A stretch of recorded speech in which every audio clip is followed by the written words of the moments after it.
स्वराज्याची राजधानी म्हणजे रायगड, स्वराज्याचा प्राण म्हणजे रायगड. अशा या प्राणप्रिय रायगडाच्या पायथ्याशी हिरकणी बुरुज आहे.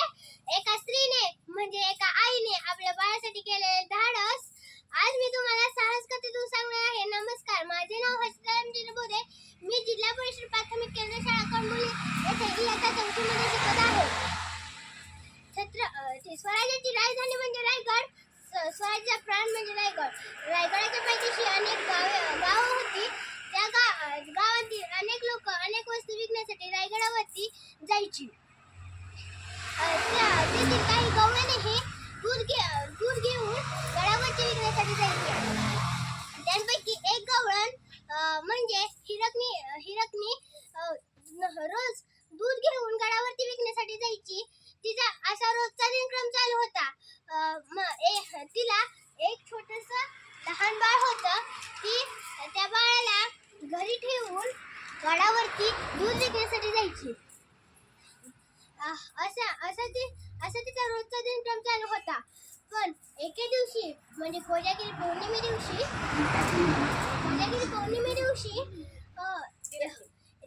ती भरपूर दूध घेऊन गडावरती विकण्यासाठी गेली. पण कोजागिरी पौर्णिमेनिमित्त सर्व गड सजवला होता. तेथील मंदिरेही सजवली होती.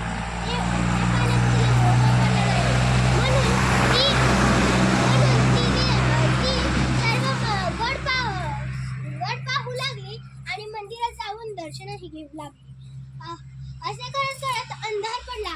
अंधार पडताच तिच्या लक्षात आले आपले बाळ घरी एकटे आहे, ते रडत असेल.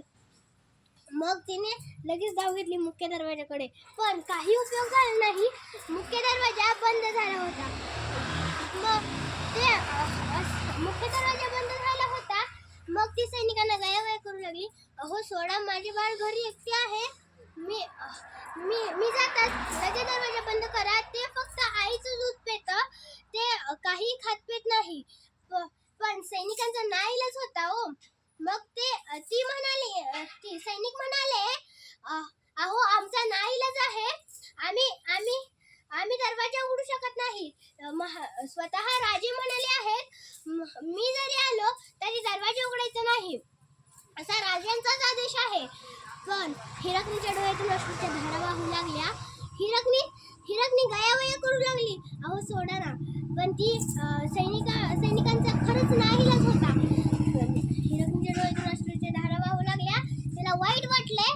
पण हिरकणी चारी बाजूनी पाहू लागली. पण तिने पदर खोचला आणि एक टोक निवडले. टोकावर गेली आणि गड उतरू लागली.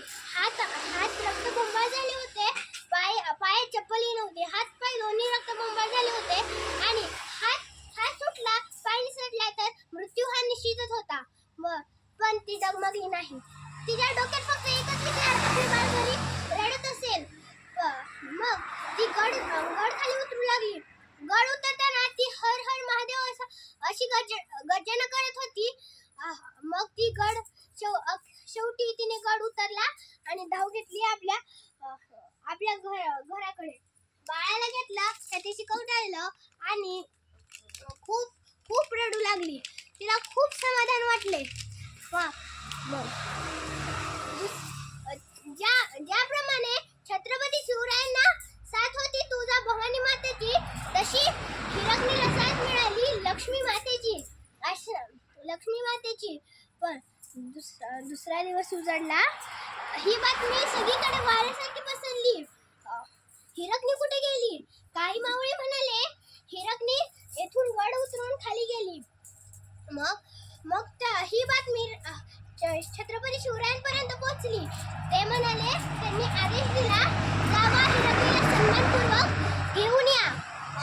मग हिरकणीला सैनिकांनी सन्मानपूर्वक आणले आणि तिचा सत्कार केला. साडी चोळी देऊन सत्कार केला. मग हिरकणीला घरी पाठवले. मग छत्रपती शिवरायांच्या लक्षात आले, ती आपल्या बाळासाठी गड उतरून खाली जाऊ शकते, तर आपला शत्रूही गड चढून वर येऊ शकतो. अशी छत्रपती शिवाजी महाराजांच्या डोक्यात विचार आला. म्हणून